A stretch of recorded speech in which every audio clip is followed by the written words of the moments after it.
I looked at the graphs, I was just like, no, these are like graphs. Like, these are it's not hard. It's so annoying. There's a lot of purple. Someone bought this for $69. Oh, the website advertisement, I think. Huh? Or sorry. 69. What is that? They're like, NFTs. This isn't our main current event today. We're talking about something else later. oh. What is that though? Huh? Is that like art? We'll talk about it. You pay money for each pixel on the site or something. Who knows about this? I don't know. You know about it? Okay. This isn't our main current event, but we're going to start with something like this. Does anyone know what an NFT is? A non-fungible token. Ryan, What? don't explain what this is. I don't know. Okay. Ryan, how did you So know? I actually don't know what this is either. I was hoping that someone would know. But it's similar, from my understanding, it's that it's a piece of art. But it's a digital piece of art that someone paid $69 million for. And the person who owns this gets like a special code, like an access, like a digital key that says he owns this piece of art. It's like, from my understanding, it works like Bitcoin, and where you have this little key that says you own access to it. Yes? Essentially, it's like skins in a video game. So you purchase it, it's mainly cosmetic. You can't take it out of the digital world, and only you can access it. I have it right here. How the actual, like, you own it. Yes, that was what I found was weird too. So this guy owns it, but I have it here too for free. But you're using it illegally, technically. No, not legally. It just authenticates his ownership. Yeah, so he owns it, and which I think compared to modern art, to physical art, makes sense too. Whereas someone owns the Mona Lisa, they physically own the thing, but I can recreate it on a one-to-one scale and have it in my own house and have it look like this. And this is something that's being popular right now. For example, everything can be a non-fungible token technically. I know that Twitter CEO Jack Dorsey recently sold the first tweet ever for like $2 million, and basically just get to own it. What did I say? Tax day. Oh. Oh, no. All right, I don't pay taxes anyways. Okay, so anyone know who our next current event is? Our next current event is something big that happened during spring break. And it's the reason why I have all the maps up. It's in the Right here. water. Suez Canal. Right, the Suez Canal. Okay, so the story is actually funnier than it thinks. A cargo ship drew a giant stuff in the ocean, and then it got stuck in the Suez Canal. Who knows about the story? Everyone. Okay, so where's my book? Oh, it's here. I'm going to talk about why this little strip of water is so significant. So to come to the maps here. Does anyone know where the Suez Canal is? Let's go with Kine. Where's the Suez Canal? I don't know anything about geography, like literally nothing. That's okay, Leo. Is it the entrance into the Mediterranean? Yes, it's this part from the Mediterranean to the Red Sea. And I'm going to tell a story. So this is the ship from above, right? From an aerial view. So what happened was the wind was apparently too strong, and it got blown off course, so they got stuck in there, and the ships couldn't go through this. So the Suez Canal, right here. Does anyone know why the Suez Canal is so important? Why is this tiny 300-kilometer strip of water so vital? This way. Like, Right. like a large portion of trade goes through there, and if it doesn't go through there, it needs to like go under Africa to like get to like European destinations. That's right. So the story is, in the 1850s, if you wanted trade to go from Asia right over here to Europe, you would have to go all the way across here through the Cape Town, through the Cape, and then back here. Now, the British used to be here, and they were loving this because they could have this monopoly on every single ship that was passing through. So the French saw this, and they thought, what if we could just dig this little strip of land and dig it so we can let ships pass through? And so they dig it. And then now, no one's coming through here. And French are up here being happy. It's like, hey, we stole all the trade. Now, anytime we have something of this geographic importance, something so important, people are going to want power over it, right? So, who do you think owns the Suez Canal right now? Who owned it in the first place? Who was the first person to own the Suez Canal? France. Who said that? So France and Egypt were the first countries to own the Suez Canal. But then, there were many wars over it, so people fought over it. Germany, during the Second World War, they fought over it. The Nazis, Hitler and their allies went down there to get it. The allies didn't want them to get it, so they went down there and fought for it. I'm going to go back to this map here. This is a map of ships, of cargo ships around the world. And this is what fuels our lifestyle, for example. Do you have an iPhone? That's an iPhone. Yeah. Okay. Let's take this iPhone, for example, right? Where's it made? It's not made in China. Where is it made? Where is this thing made? Some third world country is cheap labor. You're not wrong. But the answer is everywhere. For example, the processor. Let's take the processor. What phone is this? This is 11? So that's an A13 chip, right? The A13 chip. The copper comes from Turkey. The tantalum comes from Rwanda. The boron comes from some other countries. So, and then all these materials, right? Where do you think they go next? I actually have no idea. Where do they go next? America. Taiwan. Oh yeah. Which they go to a factory in Taiwan and gets assembled with all the other pieces, and then where do they go? To your house. No, to the Philippines to get packaged and tested to make sure everything works. And then where do they go? To your house. To China. To China where they get assembled. And then where do they go? To your house. There, now you're right. So this is just for this tiny little processor chip that's in your phone. And has to travel all around the world. And this is a system that we're part of because of globalization, right? Everything from what we wear to what we use to even the food we eat, it passes through the system. And when you have this giant system that's so vulnerable and 10% of it passes through this little tiny strip of water, right? You know people are going to fight for it. So guess who owns it right now? Yes? I think Egypt. Egypt. But who really wants a piece of this? They already have their hands in it. It's it's a big country. America. Russia. So America has They just owner. want oil. Pardon? They just want oil, so like they go all over the place to like make sure their like oil supply doesn't get like cut off. You're not wrong. Oil, democracy, and oil. Yeah, but America knows this is strategically important, and at one point, America even tried to build their own canal across Israel right here. And guess how are they going to build their own canal? How is America going to build their own canal? What'd you say? Blow it up. Yeah. The Americans thought, what if we could just plant 500 nukes across the Israeli desert and then blow it up and then we get our own canal? Now, obviously that didn't happen. So now Americans are trying to fight for control over this canal, and they do have influence over it. For example, someone's on the door. I think just nuke Iraq and Syria and get a new canal. Oh, okay. Come on, Mark. Hurry up. Close the door and we out. So Egypt, it's a dictatorship. That has pretty terrible human rights.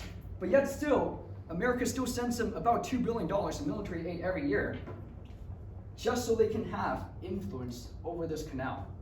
And that's what I wanted to, the big takeaway from this. It's that when you see a ship stuck, it's not simply a ship stuck that prevents trade from going through. You have to see it as this big giant system that we're a part of and how vulnerable it is. All right, and that sums up our current event. Are there any questions before we go? Also, linking this to geography, fitting up the room, how may trade change because of climate change, for example? How may trade change because of climate change? Hey, that's a good one. I got the question wrong on test. Who's taking Joe? Asia. How may trade change because of climate change? Oh, we just had this test. I got the question right, by the way. So the top parts might start melting, and then they can go through the North-South Passage, and then the Suez Canal becomes less important, and they can just trade faster that way too. Yes. So, contrary to popular belief, the world is a globe. And if you want to trade, you don't have to go through this canal. So if global warming happens, this ice up here will melt, and then you can go pass through the top of it. the That was what you're majority of asking, which is owned by Canada. However, there's trade rights currently being fought, I think with Russia and Canada specifically, because the countries that are going to be affected most by the top northern region, I think, is going to be Europe and Asia for trade routes. So if Canada still has that land, which they argue, at least the other side, that Canada doesn't utilize it, if they obtain that land, they'll have a lot of power over trading rights, which they can, of course, get power from. All right. Are there any questions before we start? And we're doing economics today, basic economic concepts and theories, and then in the end, we'll be talking about the different ideology of economics. So to start off, is there anyone who supports socialism in here? Because I really need someone who supports socialism or communism. No one? All right, you're going to be the socialist today. Let's start. Okay, so to start off, can anyone name who these four guys are? One of them's Karl Marx. Marx? Which one's Marx? The left one. Right, this one. All right, what about this guy? Milton Friedman. Isn't the fourth one like Rhodes? Never mind. What about the next guy? Like Keynes or something? Keynes, yes. What about the guy on the right? No one knows him? That could be any U.S. president. Yeah. If you these are all just white guys sitting and then posing. But yeah, that was Adam Smith, the founder of modern economics. He's the guy who started this whole economic thinking thing. This is Keynes, who advocated for government intervention in economics. This is Milton Friedman, who advocated for the opposite of it.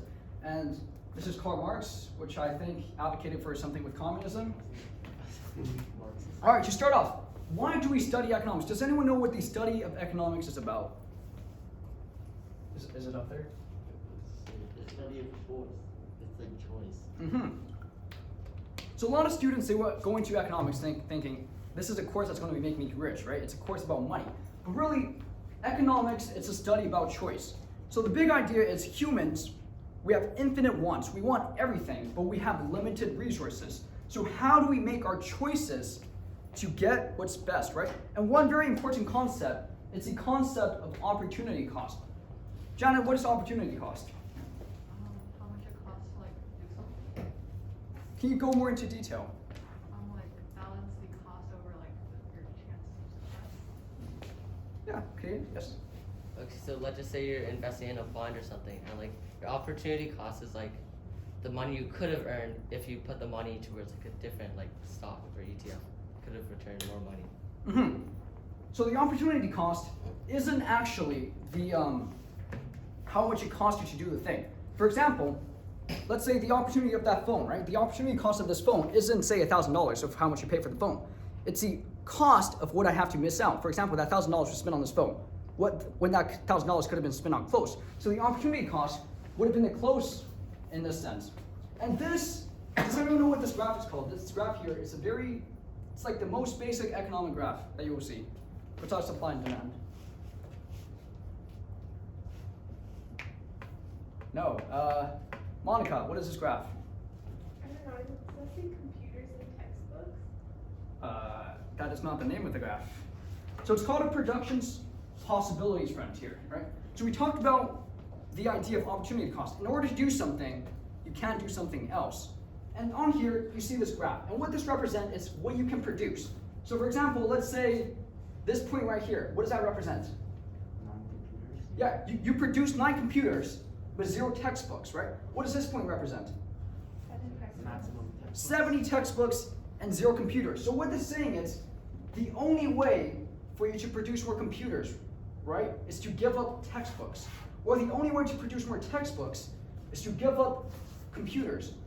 Now, in this scenario, do you think the opportunity cost is constant, increasing, or decreasing? Igor. Is your opportunity cost increasing or decreasing? Does it cost you more and more to produce more of each thing, or does it cost less? Less. Why less? You're wrong, by the way. Wrong. Yeah, but why less? If you start producing more supply will be available to the public. Okay, say if you have 100 computers, right? You start selling the computers. Mm-hmm. Since what's the point of making them if you're not going to sell them? More people want to buy them, right? Mm-hmm. Increasing demand, decreasing prices. I don't see how that's going to cost you less though. Yes. Like maybe actually more because like the resources are like finite. Like Mm-hmm. like let's say a computer requires like a processor, and to make that processor requires like metal. But like you can't just like infinitely create metal, and like eventually the metal is going to run out, so that the production cost will increase. Yes, that's actually the reason why. So if you can see the cost, it's actually increasing, and here I'll show you why. Look, if you want to produce 10 textbooks, right? How many computers do you have to give up? 0 point like Yeah, like a tiny bit, right? But if you want to produce another 10 textbooks, how much computers do you have to give up? More. And look, let's say you want to go from 60 textbooks to 70 textbooks, right? You have to give up a whole computer, versus here you're only giving up that tiny little sliver of computers to produce more textbooks. And the reason why it's what Ryan said, it's that your cost of doing something, it's going to be increasing. And here's a simple way to think about it. Think of it as in like hunter and gatherers, right? Where this is, let's say you're hunting for meat, and this is gathering berries, right? The first little berry, or the first rabbit, is going to be easy to hunt because one, you're going after the lowest hanging fruit, right? So the first bit is always going to be the easiest. It's the same thing in school, right? It's very easy for you to go from a 1 to a 2, but it's harder for you to go from a 6 to a 7 or a 5 to a 6, and that's the same concept. Now, economics asks us 3 questions. What and how to produce, what to produce and how much to produce, how do we produce it, and for whom to produce. So the what and how to produce, these are called resource allocation. So how do we decide which manufacturing to allocate resources for? So how do we give our resources, because we have a finite amount of it, how do we choose what thing we're going to produce? And then for whom to produce, it's called resource distribution. It's when you have produced the product, who are we going to give it to? And these are the things that economics sets out to answer. Wait, we already talked about opportunity cost? So here it's, again, the production possibilities frontier. Drawing it. Look, can you make it lower? oh Yeah, so I can draw on it. You can see this right here. That's still a production's possibility frontier. Now, it's your opportunity cost increasing, decreasing, or constant here. It's your opportunity cost. So if you want to produce more of one thing, right? Do you have to give up more of the other thing, or is it the same? Right. Your opportunity cost stays the same. So look, if you want to go from this point to this point, you're always giving up the same amount of stuff to produce more, right? So we're just going to do an example here. And we're going to do an example with, say, IB grades, right? And let's say you have 2 subjects, which is math and English. oh And let's say you can get a 7 in English, and this is 6. Sorry. So, if you were here, okay, so this is called your production's possibilities frontier, right? Which is your maximum capability. Meaning the most you can get, it's anything on this curve. So what would this point be? What do we call this point? If you're here, right? Let's say you're at a 2 and a 3 in each subject. What would we call this? Depressing. Well, in economics, we would call it efficient. No, inefficient, right? Because this is the most that you can do. And if you're here, that means you're inefficient.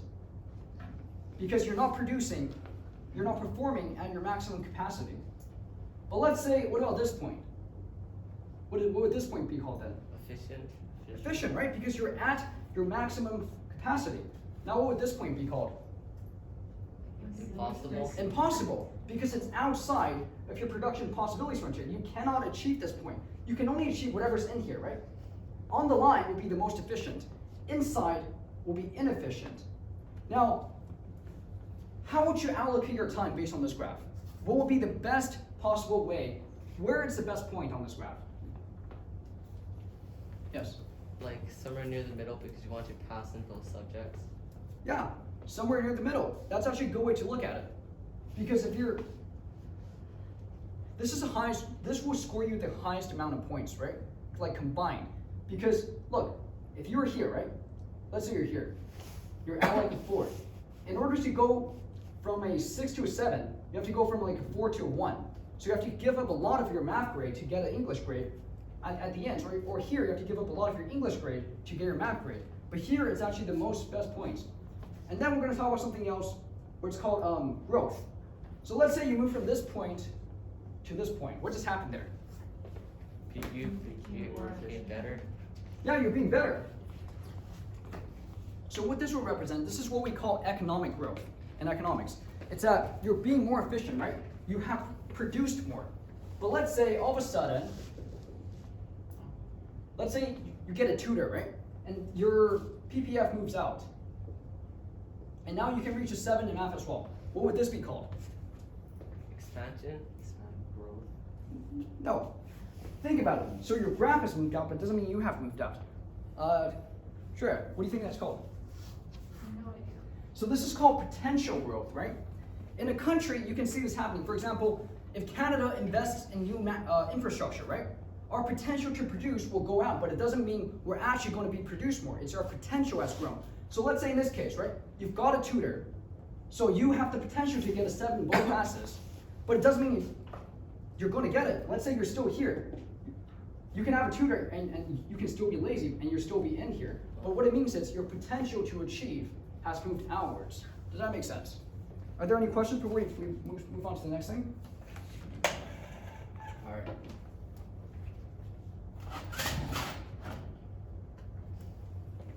All right, so the next thing we're going to talk about is trade. All right. Can you guys see the graph here? Yeah. Is it a bit hard to see?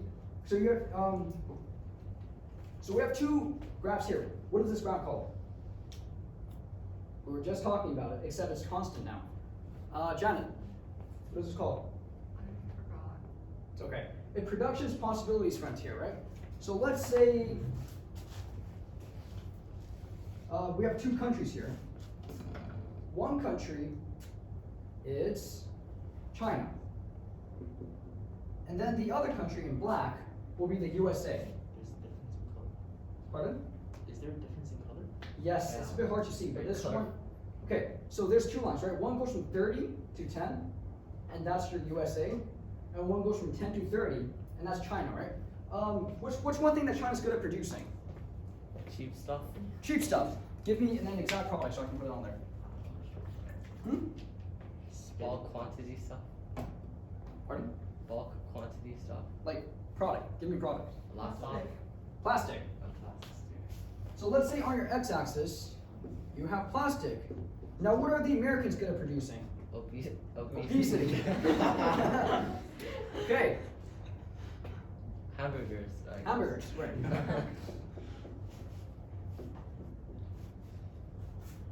So what this is telling us, it's the United States of America, right? They can produce 30 hamburgers. If they spend all their resources and time producing hamburgers, they can produce 30 hamburgers.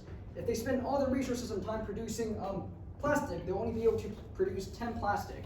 And it's vice versa for China, right? China, if they spend all their time producing plastic, they can produce 30 plastic. And if they spend all their time and resources producing hamburgers, they can produce 10 hamburgers. So in this scenario, let's say China, right? Would this point be possible for China? No. No, because it's out of their graph, right? Well, let's say for USA, would this point be possible for USA? No. Again, it would be no. Would it be possible for either of the countries? No. No, because it's out of it. So how do you make it possible to achieve this point? Trade. Okay, so we're going to start with opportunity cost. Let's say we have USA up here. Their opportunity cost. How much does it cost in hamburgers for them to produce 1 plastic? 3. So that means each hamburger, 1 hamburger for 1/3 plastic, right? For each hamburger you give up, you only get 1/3 of a plastic. Now, what would their opportunity cost for hamburgers be? How many plastic do they have to give up to produce a hamburger? 1/3 plastics. Yeah, so you have to give up a third of a plastic to produce each hamburger, which means for each plastic they give up, they can produce 3 hamburgers. And let's do China down here. Same thing but opposite. Yeah, 1 P for 1 over 3 H, and 1 H for 3 P. So from this graph, what do you think they should do? Not you. Monica, what do you think they should do? These 2 countries, right? Obviously, what's better? What is America good at producing? Hamburgers. And why is that? Why is that? From this opportunity cost graph. Because for every plastic they can produce 3 hamburgers. Pardon? For every plastic they can produce 3 hamburgers. Each plastic they sacrifice, they get 3 hamburgers, but each hamburger they sacrifice only get a third of a plastic. So they should produce hamburgers. What about China then? They're better at plastic. Yeah, they're better at producing plastic. So what do you think the 2 countries should do in this scenario? Leo, what do you think they should do? Obviously they should, USA should provide hamburgers, China should provide plastic, but they need to find an optimal price for both, so it's not extremely beneficial to one of the sides. That's exactly right. So the 2 countries should trade. So USA, it's going to produce only hamburgers, and China is only going to produce plastic. So let's assume, right? Let's have a trade going on. 1 hamburger for 1 plastic. So each hamburger is worth 1 plastic. If the USA produces 30 hamburgers and China produces 30 plastic, what would their PPF look like? What would their new productions possibilities frontier look like? It'd be like a bigger curve. Who wants to draw it? You want to draw it? Come up and draw it.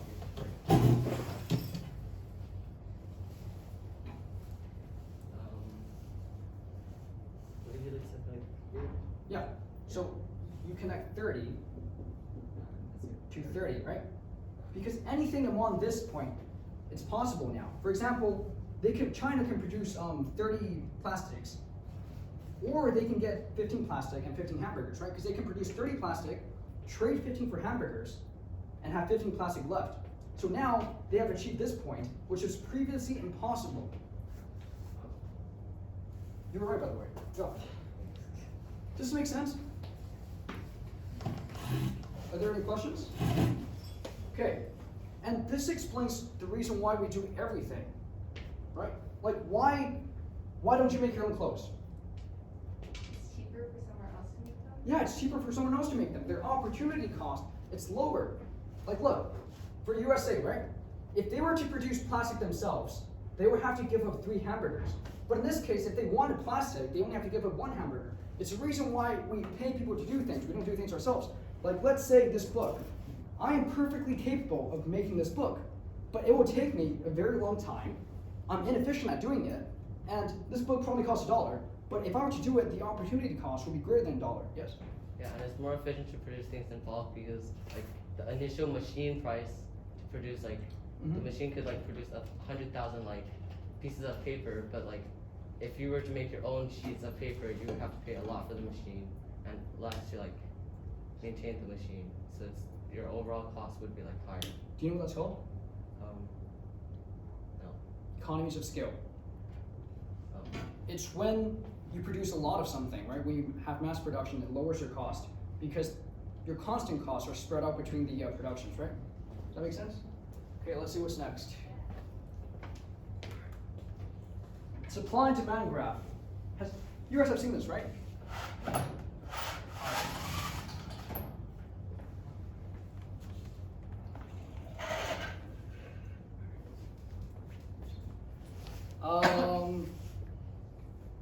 Monica, explain what's happening in this graph. Anything you know about this graph? So you have your demand curve here. This is your supply. So as supply increases, Sorry, decreases. I forgot to move something else. This is price. So let's say this is a market for something, right? This is a market for hamburgers. And this is your quantity here. Yes, sorry, go ahead. As supply increases, demand decreases. As supply increases, demand decreases. Okay, that's a good observation. What about their quantity in relation to price? What do you see? Leo. The lower the quantity, the higher the price, and vice versa. So the lower the quantity, The higher the price. the higher the price, and vice versa. And that's right. So here it's your demand curve, right? And we're going to talk about demand curve as being equal to something called MB, and your supply curve as something equals to MC. What's MB?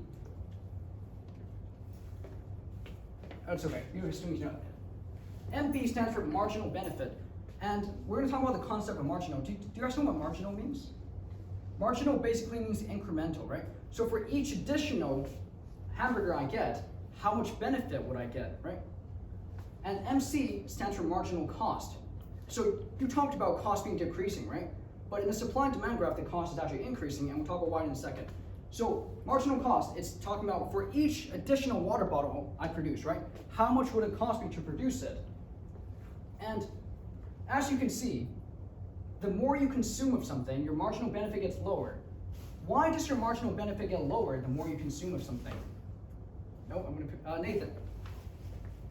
The more you consume of something, right? It's called the law of diminishing marginal benefit. Why do you get less benefit when you consume more of something? Don't need it as much. You don't need it as much. Because market's more saturated, I guess. Mm-hmm. Okay, so we can use this in terms of hamburgers. Like if you're hungry, your first hamburger will be like will have more value to you than your second or like third, and eventually it will have like a negative value because you're too full. Mm-hmm. And this is the idea, right? So if you think about it, your demand curve is your marginal benefit curve. So let's say this is $10, right? And this is your $5, and this is $0. So the first hamburger, you're going to value it as $10 for benefit. But then as you consume more, let's say this is 5, and this is 10. But on your fifth hamburger, how much is that hamburger worth to you now? How much benefit in terms of monetary value are you getting from that hamburger? Kyle. Sorry, can you repeat that? Okay, yes. So it's a bit hard to see, right? But here's the graph, $10, $5 is 0. And this is quantity, so 5 hamburgers and 10 hamburgers, right? So the first hamburger you consume, this graph is telling us that you're getting $10 of benefit from it, right? How much benefit are you getting from your fifth hamburger? So 5 is in the middle, right? Yeah. So then, and that is you have 0, 0. Sorry, it's a bit messy. No, for price, it goes 0 and the middle number is. 0, 5, 10. Okay, so then it'd be like 5. Yeah, so on your fifth hamburger, you're only getting $5 of benefit from it, right? And now we're going to talk about supply side, your marginal cost. So you talk about marginal cost being decreasing. Why would marginal cost increase? Why would it cost you more and more to produce something, right? So let's say first bottle is cheap to produce, but the 100,000th bottle will be very expensive. Why is that? Because like the materials used to like make the bottle will become less abundant and like will decrease in supply. Mm-hmm. So the more you produce of something, right, that material gets scarce, and now that there's less of it, it's harder for you to get resources. So let's say the production of hamburgers, right? It's very cheap for you to produce a first hamburger. You can just do it yourself. But if you want to produce more, you got to hire workers, right? You got to build up your restaurant. And let's say you're here. If you want to produce more, you got to pay overtime. So your cost of producing hamburgers, it's increasing. And now we're going to talk about why this graph is so important. It's the concept of surplus. So let's say this is one hamburger, right? This is one guy, one hamburger. So this guy is valuing the hamburger at $10, right? He's getting $10 of benefit. And the equilibrium price is $5. Okay, one second. We're going to talk about equilibrium price for a second. Let's say you're operating here at $7, right? So let's say hamburgers for $7. Would you be in equilibrium? Meaning equilibrium as in the amount of hamburgers supplied, it's equal to the amount of hamburgers demanded. If you're at $7, would you be in equilibrium? True. Are you in equilibrium? No, right? Because look, at $7, the quantity demanded is here, but the quantity supplied is here. So this will be called a surplus. But what about at, let's say, $3? Are you at equilibrium? No, right? Because now you have a shortage. only this amount of hamburgers are being sold, but people want this much, so you have a shortage. So what ends up happening is if you're at this point, right, the buyers will bid up the price, so the price goes up, and then the seller sees the price increase and they want to produce more. So when the market's not in equilibrium, it will tend to go towards equilibrium. So let's say you are at equilibrium price, right? Meaning each hamburger costs $5 and 5 hamburgers are being sold. So, and let's say you're the first guy. What is your surplus? And the surplus is the idea of how much additional value you're getting, right? So this guy, what was his marginal benefit for a hamburger? How much benefit is he getting for the first guy? 10, right? So the first guy gets $10 of benefit, but he only had to pay $5 for it. So what's his surplus? 5, right? This is his surplus. So he got all this extra value from the market. What about the producer? So the producer was willing to produce for this much, but he sold for, let's say this is $1, right? The producer was selling for the first hamburger, the producer was willing to sell it for $1. But he got to sell it for $5, so what's the surplus? $4, right? You got $4 of extra value from it. And as you can see, this will trickle down. And this is all your extra surplus. This is a surplus your economies are getting. Up until this point, where your marginal benefit equals your marginal cost. What does that mean? Your marginal benefit is equal to your marginal cost. Harry, what does that mean? I think it means that, like, at some point, you're gonna get the same amount of money as it takes you to cost. Yes, you get the same amount of benefit from a hamburger as it costs you to produce it, right? So the 5th hamburger, it costs producers $5 to produce it, and it gives $5 of benefit to the consumer. So right here, it's the equilibrium point. But let's say you go out here, right? Would you have a surplus here? Let's say the 6th hamburger at $5. Would you have a surplus? Janet, do you think you have a surplus here if you go to 6 hamburgers? Huh? No, it's actually the negative surplus. It's called welfare loss. Because look, what you're saying is, at the 6th hamburger, right? It cost suppliers this much to produce it, but consumers are only getting this much benefit out of it. So you have a negative surplus. You're losing. It's called a welfare loss. Does this concept make sense? The concept, first off, we're talking about 3 concepts here, right? Supply and demand, and marginal cost. So how much it costs you to produce something. Cost is increasing. And marginal benefit, how much it benefits you to get something. And then we talk about surpluses. So this is what we learned in economics over 3 weeks. But the class is a bit slow, so I just crammed it into this one thing. Are there any questions? Which I hope there is. Yes? I have a question. Using the example of the hamburgers, for the marginal cost and the marginal benefit would be of the consumer, right? So would the cost be of the production cost or the cost that they paid for it? Cost will be to producers. So marginal cost is how much it costs supply side, right? That's for producers. Demand side is for consumers. So this graph is telling us how much it costs producers to produce each hamburger, right? It doesn't mean they're going to sell it at that price. For example, you have to go, right? We're going to see it. For example, it may cost you $1 to produce it, but you're selling it for $5, and that's where the surplus comes from. And then the benefit, it's how much benefit the consumers are getting. You guys have to go, right? You guys have your math meeting. Yeah. Oh no, mine is off. Yes. Yes. So, is what you're saying, like, Okay. on Fine. the left, the best place to be is on the left, because then the production company isn't spending that much money and the consumers are getting high benefit. Yes, that's right. You want to be on the left of the equilibrium point, right? Because on the left point, what you're saying is, I get more benefit out of it than it costs company to produce it, right? So let's say you're operating at this, but being on the left isn't necessarily a good thing. So let's say you're operating at this point, right? Is this good or bad? Is this efficient? No, Why is it not efficient? because you could be doing that.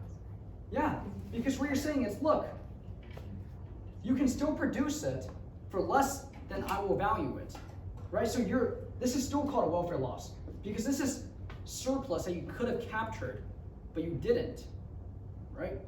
So yes, you're right in that you should stay on the left, but the best point to be, it's actually here, like on the equilibrium point, because this is a point of intersection. It's a point where it costs you as much to produce something as the consumers will value it. Anything to the right, it costs you more to produce it, then you get benefit out of it. Anything to the left, it's good, but you should keep going because I'm still getting more benefit than it cost. Yes? And additionally, you would have like the same amount of like demand and supply. Yes, supply and demand will be equal to each other, right? There will be no shortages or no surplus. It's the efficient point. All right. Now, this is what we call a market system, right? And where price is what determines how much you produce and how much you consume. So this is a free market. Are we talking about? Yes.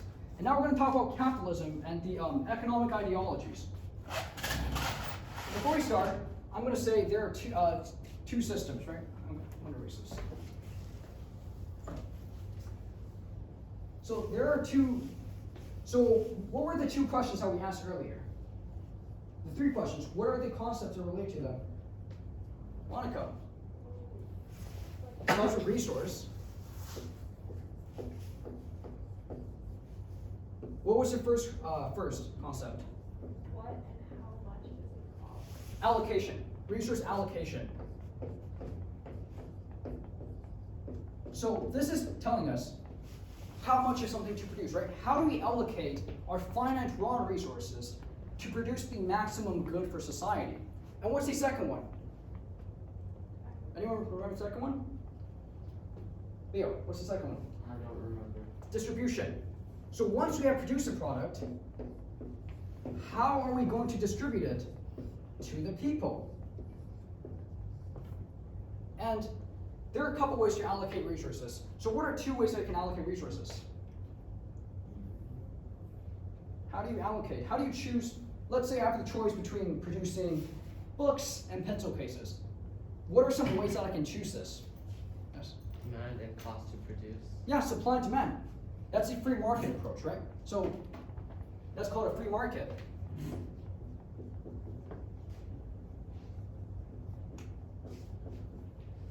So I can say, I'm not going to decide. I will let the market decide which thing they value more. So which thing I'm going to produce, right? What's another way that you can choose how to allocate your resources? Yes? Like the production of the first graph you showed us. That's still a market though, because you're deciding which point is efficient, right? Which point I should choose. That's still a market approach. What's the second way? You see it in countries across the world. Let's say the Soviet Union. You see it in North Korea. How do they decide what to produce? Yes, Nathan. Whatever they need. Pardon? Whatever they need. Yes, that's called a command economy. And where they're not letting the market decide, right? What you produce. They're not letting price or money decide. The government's saying, okay, we're going to produce 10,000 tanks and 5,000 hamburgers, right? So they're deciding. It's what's. Do you guys know what the 5-year plan is? A 5-year plan. It's what communist country has. So Soviet Union's had it. China has one right now. So China still operates on that system. It's a command economy. So in their 5-year plans, they will say how much of each thing we need to produce because they're a command economy, right? So the government is deciding. And then there's resource distribution. So what's one way to distribute resources? How do we choose? Let's say, so resource allocation decides what you produce, right? And let's say I decided to produce notebooks. How do I decide who in this classroom gets to have this notebook? Yes? Who pays the most? Yeah, price. So that's called price rationing system. So there's only two types. Price rationing system versus non-price. So who gets what, right? It's either from price or non-price. I'm going to talk about this in the economic ideologies, which Philip is going to do. All right, you ready? Okay, first of all, for economic ideologies, there's also political systems behind it. So they're both interconnected. So capitalism is also considered the political ideology as well. And basically capitalism, as we said before, is basically where industries are privatized, which means they're away from state, right? The state does not own the companies. They have free will over their business. And then this is the more political aspect of capitalism. It recognizes that every person has a choice over their life as long as it doesn't impede on others. And then capitalism, in theory, attempts to insert efficiency through competition, which typically breeds innovation, right? And it promotes freedom and opportunity as people are responsible for the businesses they own. They have some sort of motivation, incentive for profit. Yes. Okay, so for like communism, I believe like there's no competition because there's usually just one state-owned company. Yeah, it's So strictly they can central. decide the price of it, and everyone will like have to buy it. Yeah, and that's one of the cons of communism, is that it's very hard sometimes to determine the price, right? Because you don't have a real price mechanism. You sort of determine the demand. So for example, for my parents, they lived in Romania, right? And in the 1960s or 1970s, it was communist.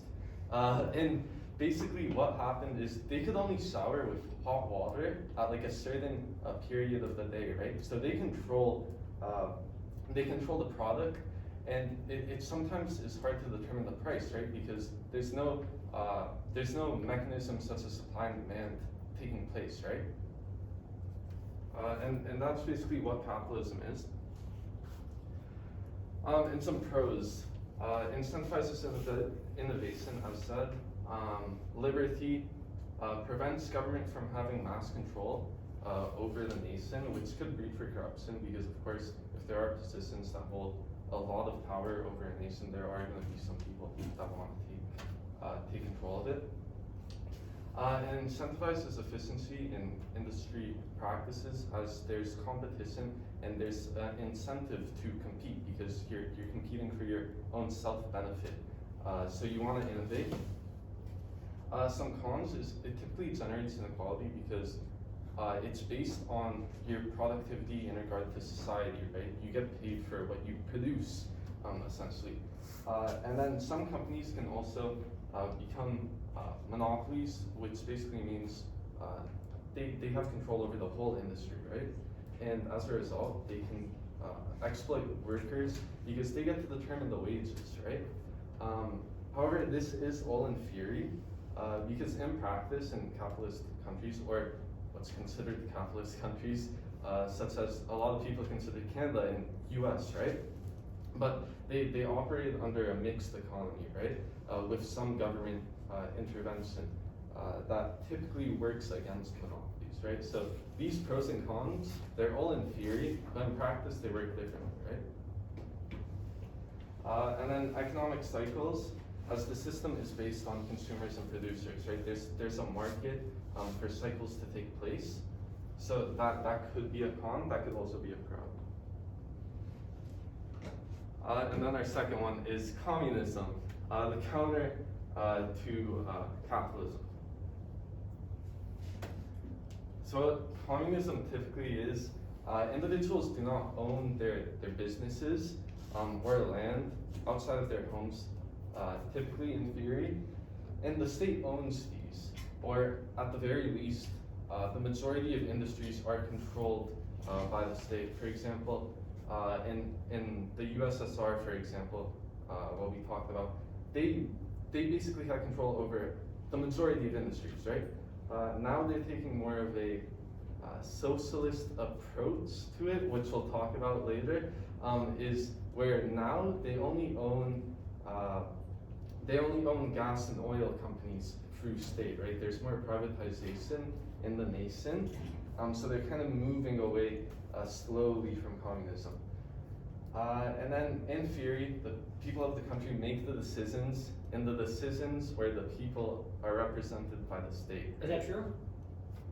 Did the people of the USSR make their decisions? In practice, yeah. Come on. In practice, not so true. Yeah. Not so true. You guys, who's taking history next year? No one. You already, okay, yeah, so I took history, and then I dropped out for economics. So in practice, that did not happen. You know, Lenin, Stalin, they killed a lot of people. Lenin was kind of okay. Yep, she's our communist. She's praising a communist dictator. So, yeah, in practice, it did not happen. That's what I wanted to point out. And then also, communism, this is a benefit. Through centralization, you can swiftly move resources at will if needed. For example, wartime. All of your industries are centralized because they're all owned by the same entity, right? Some pros to this in theory, it provides healthcare and education and labor to all of its citizens, which a lot of people in this world think is a basic human right. And everybody is equal, again, in theory, and there isn't a rigid social class in terms of wealth. And there's no monopolies as it's controlled by the state, right? But The state is a monopoly. exactly. But in theory, the state represents the people, so the decisions of the people. And as I said before, it can mobilize resources. And some cons to this.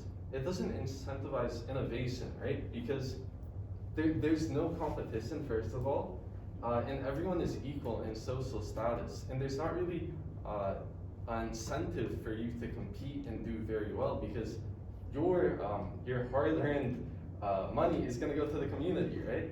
You're not going to be able to keep much of it. And the state has a lot of power over its citizens. It may create an environment for corruption. So as said prior, in practice, the people typically do not have the choice over their nation because the government is so big and has so much power, they don't really have to listen too much to their people. And it is difficult for a state to determine prices, as we discussed before, and it hampers productivity as there's no profit. Oh, it's a projector blocking you? No. This is kind of small. Oh, Fine. is this better? Yeah, that's better. Socialism. Okay, democratic socialism. I chose democratic because it's a lot more popular today. For example, you guys know Bernie Sanders, right? Yeah. He was an advocate for democratic socialism. And basically, it's where the production, distribution, and exchange is owned by the workers. And it's a mixture of public and private sectors. So you can think of it as sort of a in-between between capitalism and communism, right? Communism is a more extreme version of socialism because there's still some incentive to make profit, but there's typically very high tax rates, right, for social programs. And the majority of prices are determined from the free market, so the mechanism we talked about before was supply and demand. And socialism is different from communism as it does not offer, or it doesn't operate through authoritarian state, yes? What does it mean by production, distribution, and exchange is owned by the workers? Okay, so, sorry, that's sort of a typo, but owned basically means is they're benefiting the community from working, right? The working class, because there's social programs and free healthcare, right? So they're benefiting from that. I'm gonna jump in. Yeah. So you're asking, what does it mean when you say the workers own the means of production, right? Yeah. Okay. Does anyone here watch Ben Shapiro? All right. Anyways, there was a debate about this. So what it means is the workers will own the factories that they work in, right? Like, let's go back to this pen, for example. This pen was produced by Expo in the factory, right? The workers do not own the factory. They're employed by the factory. But in a socialist society, what will happen is the workers will be actually the ones who own the factory. There will be stakeholders in the factory, right? So they will own this factory that produces what they're making. They work in the company that they own, that they have a share of. Right? And then we talk about surplus. So for example, the surplus will be redistributed back to the workers because the workers get their full benefit, right? In our society, do you think the workers get all the benefit that they're producing? No, right? Because the company takes a lot of it. And that's the whole point. The only reason a company will hire you for $10 an hour is if they can get more value from you than $10 an hour, right? So they're taking your surplus. But in socialism, you're working for yourself, basically. I think that's the point, right? Yeah. Come on. And then we talked about the distribution of capital is determined by contribution, similar to capitalism, but less extreme because you're getting taxed a lot more, right? And this is, again, more political side. It allows the freedom of religion, which communism actually, in theory by Marx, it does not because at least he said it was a delusion of the working class. And some pros and cons. Of course, it values equality a little more because there's very high tax rates, which could also be a con, right? And it regulates the free market with government intervention because you have policies in place that are there to prevent monopolies. And then universal health care, every individual has the ability to be cared for through the nation's wealth. And then it promotes the value of the community rather than the greed of the individual. You can take greed how you want, but yeah. And then some cons to this. This is very hard to prove, but some argue the abundance of welfare programs can create comfort to some. Therefore, they are more reluctant to find jobs, work, etc. And there could be a slight correlation to this, but is anyone in TOK here? Did you guys talk about or did you guys research abortion and crime rates? Yeah. So there might be a small causation, like a small factor that could lead to lower crime rates, higher abortion rates, right? Because most people who are aborting babies are in already unsuitable environments for children, which could breed for crime, right? However, it's very hard to prove because there's so many factors that go into crime rate, right? And that's similar to people being more reluctant to find work, jobs. It could be the economy taking place, right? And then large unions can also cause a divide between workers and the owners. And that could possibly, that could be a consequence of for the people, the society itself. And then incentivizes entrepreneurs to leave countries which are better aimed for earning, high earning individuals. For example, if you're in a very high taxed country and you have a business, why not move it somewhere else so it can be cheaper as well to operate in? So you could lose some business. And then another con could be government intervention for minimum wage, right? What could be an argument against minimum wage? Against raising it, or against What? like the idea of minimum? Against the idea of minimum wage. Yes. I guess it's because like the prices change, like the economy itself keeps going up and down. So that means that if you don't have if you have a minimum wage, you can't benefit from it. Yes, this argument was actually made by the economists we talked about earlier, right? So Keynes was the one that argued for what's called sticky wages, right? So let's say, so we're talking about minimum wage, right? Who here is against the minimum wage? Come on, someone needs to be against it. I need at least one person to be against it. You're against the minimum wage? Well, no, I have like a. No, be against it. Are you? Come on. What? No, like I think minimum wage shouldn't be like paid per hour. It should be like per piece of production, so you don't just slack there for the entire hour. Okay. Yes. Are you against minimum wage? I'm against minimum wage. Let's go. Why? I think that if there's no minimum wage, then companies, like with the minimum wage, companies will always set it at that because they know that people will always look for work. I think if there's no minimum wage set, people have more of a choice in what they're going to do. Because if there's a minimum wage, then someone will work for it, someone that desperate to get that wage. But if there's not, then people will have more opportunity to sort of negotiate their wages with their employers, and it can promote better and more fair wages to the workers. Okay. Someone hasn't made the argument that we don't need to pay people. Come on. You gotta think like a company owner. Think like a boss. Yes. Like for minimum wage, like it may like cause inflation because people are getting paid money, and then like if you have a high minimum wage, that means like the inflation will rise, and like if your wage is like close to minimum wage, you just feel depressed. Depression. Yeah. You're against depression. So no minimum wage, no depression. How could it be bad for small businesses? A minimum wage in place, how could it be bad?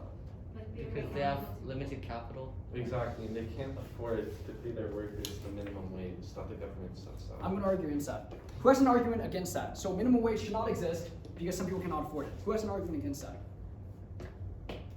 Who? Yes, me. Yes, me. What's my argument? Well, we talk about a free market economy, right? The argument that I have is, if you're a business that cannot afford to pay your employees a working wage, then maybe you should not exist. You're inefficient. But then again, okay. Won't they not exist anyways if there's a company willing to pay them more? Pardon? Won't the company just not exist anyways if people won't go to there and choose a job that pays more, even without a minimum wage? You have a point there. So my argument was, let's take Walmart, right? You know what happens when companies can't afford to pay their workers a living wage? What happens? Okay, so I've heard this story from like people. So like, instead of being classified as a full-time worker, you're classified as a part-time worker. So that way you don't get medical benefits and other stuff. Mm-hmm. Yeah. Yes. My point was being, look, here's what happens when companies cannot afford to pay their workers a livable wage, right? Let's forget about minimum, a livable wage. So let's say you're my worker. I'm not going to pay you a livable wage. You know what's going to happen? What? You're going to go to the government and look for assistance, right? You're going to be on food stamps, shelter assistance. So you know what that means? That means because I'm not willing to pay you a livable wage, the taxpayers now have to subsidize a private corporation because I can't pay you a livable wage. Oh yeah, and then there goes the debate of like whether you should tip your waiters at restaurants. There's someone else. Yes, Kai. But then don't they just like inflate the prices of everything? Inflate? Yeah. Inflation, we don't have time to talk about inflation because it's quite complicated.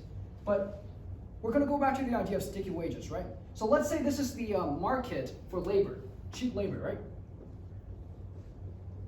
So in this case, it would actually be reversed. So who is the demanders of labor? Who demands labor?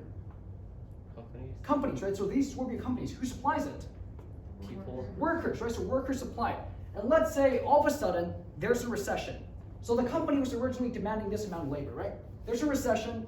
Now what happens? They demand less labor, right? So they demand less labor. Well, the concept is, look, now that there's lower demand and supply stays the same, what's going to happen to price? Price is going to go down, right? So there's going to be no unemployment because the market responds, right? If there's less demand, price goes down, less people are willing to work. But Keynes, John Maynard Keynes, was arguing for something else. He was saying prices can't go down. Why can't price go down? Sticky wages. What's sticky wages? Why can your price not fall now that there's less demand for work? Why? We were just talking about the subject. Minimum wage. Minimum wage. Let's say this is your price is set here, right? If demand falls, so demand falls to here. So this much work is being demanded, this quantity of work is being demanded, and this quantity of work is being supplied. What does that mean? What is this gap here? There's a difference, right? There's more labor being supplied than being demanded. So there's going to be more unemployment. Yeah, unemployment, right? People who want to supply their labor can't find the demand for it. And this is talking about sticky wages, and this is when the government needs to intervene. But we don't have time to get into that. All right, so minimum wage. Who here is for the minimum wage? Let's hear some arguments for the minimum wage. Yeah. Come on, have Neutral. an opinion. You guys need to have an opinion, all right? You're for minimum wage. Why are you for minimum wage? I think that there should be a minimum wage set by the government to make sure that companies can't lower wages so much that the government needs to spend more tax money to subsidize it all the time. That was my argument. Yeah. Other argument is companies can exploit workers, right? So let's say this supply and demand graph looks great, right? But there could be abuse of power. For example, when companies get too powerful, when they have a monopoly, let's say only one company's hiring, right? They can set the wages artificially low, and the workers can't do anything. They just have to adjust to it. So that's another argument for it. Now we're going to go back to our ideology thing. So we talked about resource allocation, either free market or command economy, price rationing versus non-price rationing. So let's say capitalism. Is it a free market or a command economy? Why is it free market? Because the Based on government doesn't supply and overfeed. demand. Yeah, the government or companies, no one's telling you what to produce. You choose what you produce based on what the market wants. Communism, why is it a command economy? The government does. Yeah, the government comes up with these, we talk about them, right? 5-year plans. The government decides what to produce. For example, the USSR, they told the people what to produce. Resource distribution. Capitalism, is it price rationing system or non-price rationing system? Why is it price rationing? Yeah. What you get, whether you get a resource, depends on whether you can pay for it or not, right? What about, let's say, communism? Is it price or non-price? Non-price. Non-price. So if it's non-price, what do we do? Whose parents here grew up in a communist country? Well, technically, yeah. China? Yeah. Korea? China? China. Oh, China? North Korea. What about Amy? Where do your parents grow up? Okay, not a communist country. Do you guys remember how, let's take China, so most of us from China. Romania. Let's go with Romania first. How did Romania decide who gets resources if they didn't use money? Yeah, so for example, Phil talked about, right? So who gets to shower? Well, we're going to set a time when you can shower, and you're going to shower then. So that's how they distributed resources, right? How did China distribute resources? They didn't. There was no resources to distribute. They used a non-price system. For example, when my parents were growing up, right? If they wanted to buy something, yeah, you get coupons, right? So governments will allocate coupons, these tickets to you, and then that decides whether you get something or not. So you're not using money. For example, my parents, right? When they grew up, if they wanted meat, they couldn't just buy meat, which is why they wanted meat so badly. The only way to get meat was every month, the government would send you a little coupon, and then you can go redeem meat with that coupon. Their house came from the government. The company they work for, which is owned by the government, got their house, and they allocated to them. So resources are allocated to you, not through price. So what are some advantages to, let's say, this system of resource allocation, of non-price rationing? Yes? Free food. I mean, not like free, but like, you can go on a healthy diet imposed by the government. Watch what you're saying there. So let's say Africa. Are you saying they're on a healthy diet imposed by poverty? No. That was a common thing growing up. Growing up in China, there was definitely not enough food to eat. That was the other thing we're talking about, equality. China was actually very equal. Like, everyone's poor. You're poor, I'm poor, you're poor. All right, there's no rich guys. Everyone's poor together. If you see that as a con, we're pro. Up to you. What are some downsides? And we'll talk about this in the presentation. What are some downsides to this non-price rationing system? Everyone's poor. Not everyone's, yes, but the other thing is, again, people don't have incentives to work, right? Like, let's say, who here's an IB? Everyone?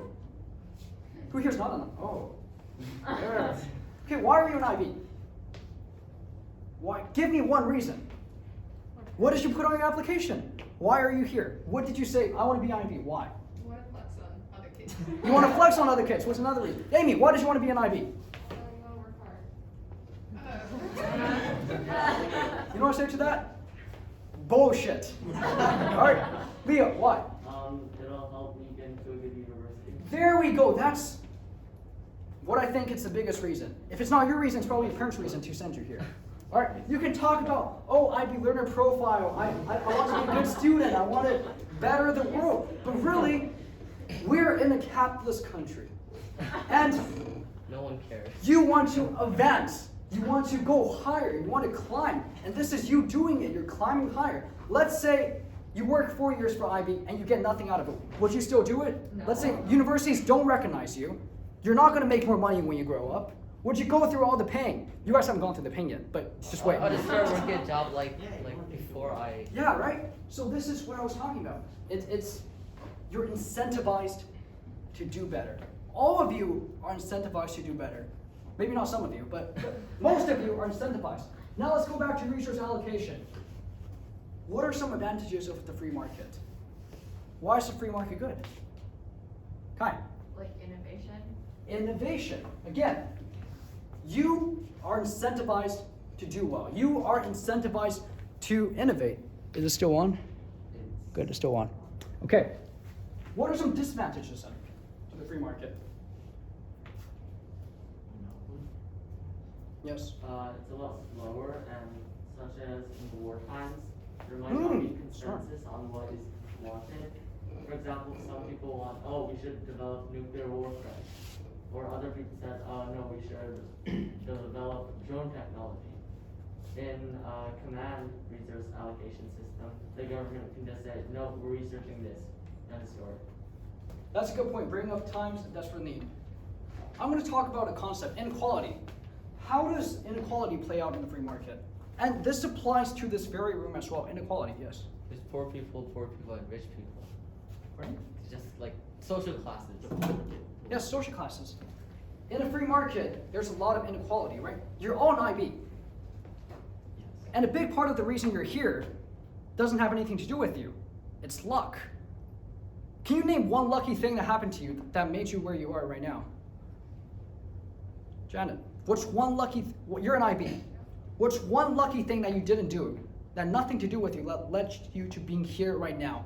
To have more opportunity than a lot of your classmates. I had a good teacher. You had a good teacher. And how does that play into inequality? Like they helped me learn better than like some other classes would have. Anyone else? What's one lucky reason? Yes. I was born into a first world country. You were born into a first world country. You go to a place where they have IB. Leo, what's one lucky thing that happened to I you? was gonna say born, but I can also say You're smart? Be like, I was born smart and too talented. no, my parents. Your parents. Yeah, taught me the importance of education. Yes, lucky. A lot of parents, a lot of kids don't grow up in that type of household, right? So a lot of the reasons you're here has nothing to do with you. You're here because you got lucky. I mean, all of you worked hard. There's no doubt that. But a big part of it is you're here because you're lucky, and the free market can really exacerbate that inequality. For example, your kids, if you have kids, will now grow up with better opportunities than some of your peers' kids. Does that make sense? The inequality. Now let's go to command economy. Let's start with cons. What are some cons of a command economy? Nope, I'm going to pick someone. Amy, a command economy. What are some cons? Everyone's equal, No incentive. No, that will fall into a non-price distribution systems. What's Command means, so we talked about supply and demand earlier, right? So how do we choose what to produce? So resource allocation is what to produce, how to produce it. Resource distribution is for whom to produce, who gets it, right?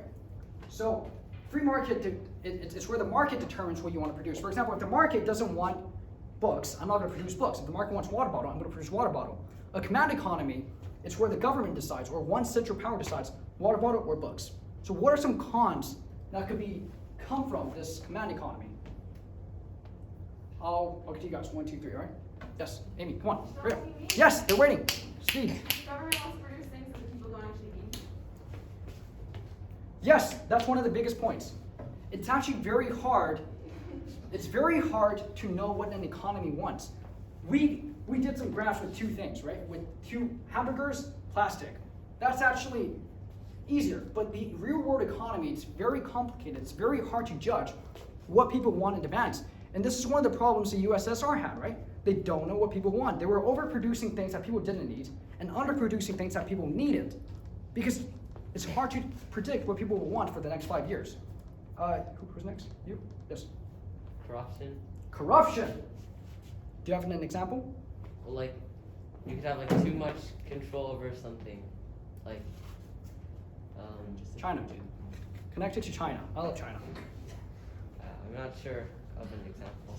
Leo. Just say like Lenin or something. Leo. Yes. What are you gonna say? I was gonna say what's it called? The people might Hard to predict. Exactly. Hard to know what people want. Can you talk about corruption? What's one thing in a command economy that falls to corruption? What is false corruption? Money. They have a lot more power than Yeah. in free market system. Yes, you are right. Because the central authority controls all the resources, right? They control the means of production. They get to decide what you produce. For example, this happened in Russia, where the high party officers, right? The high party officials, they control resources. So they can just say, hey, I'm going to produce nice cars for myself and not for anyone else, right? So it's very susceptible to corruption. What's a pro of command economies? A pro. Shreya, what is a pro? I don't remember. Pardon? I don't remember. No, think. Don't remember. Think. I had a point, but I can't remember now. Oh, that's okay. Anyone else? Who thinks what's... Do we operate on a command economy? Do we have aspects of it? Yes. Yes, where? Where are we operating under a command economy? Healthcare. Healthcare. Anywhere else? Education, command. Free market doesn't determine whether you get an education or not, right? The government says, I'm going to produce education. That doesn't make sense. I'm going to produce a school, and you're going to get educated here, right? So education. Well, what do these things have? Police departments, national defense, fire departments. What do these things have in common? Yes? I guess like in theory, everyone has like equal opportunity to. I don't care about equal rights. Economically, why do we do this?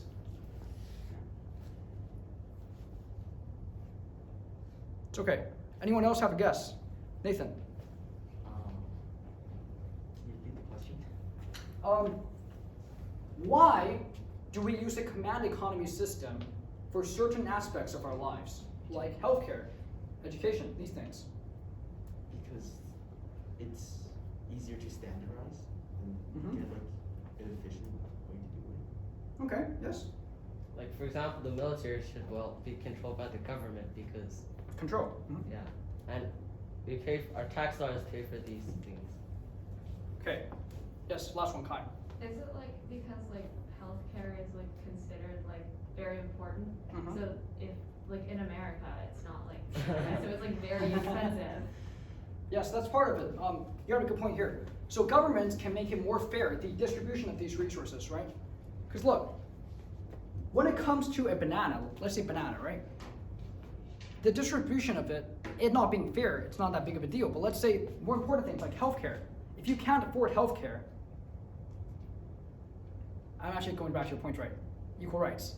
Like, in a free market system, some people might not actually get these vital things, right? They might not get an education, they might not get healthcare, they might not benefit from, say, national defense. But in a command economy, they'll be able to get it. Yes, Asia? But also with the command economy, in certain aspects, it's sort of like an investment of the government into its people and its development. Like if they make education accessible, they develop more skilled workers later to go back and work into their economy and make them more money. Yeah, so the free market might not be able to provide a good education or a good healthcare system, but the government, it's incentivized to do it because they get more out of it. And the second thing I want to talk about, it's called a free rider problem, right? And this problem is talks about, let's say national defense, right? Canada's military. Do we have a military? You have a military, right? Yeah. It's bad. It's bad, okay. But let's say we have a mighty military, and you benefit from that military because it protects our country from being invaded. Now, who pays for it? The taxpayers, right? This is called a free rider problem because look, let's say I pay for the military and you don't. You still benefit from it, right? I can't exclude you from benefiting from national defense.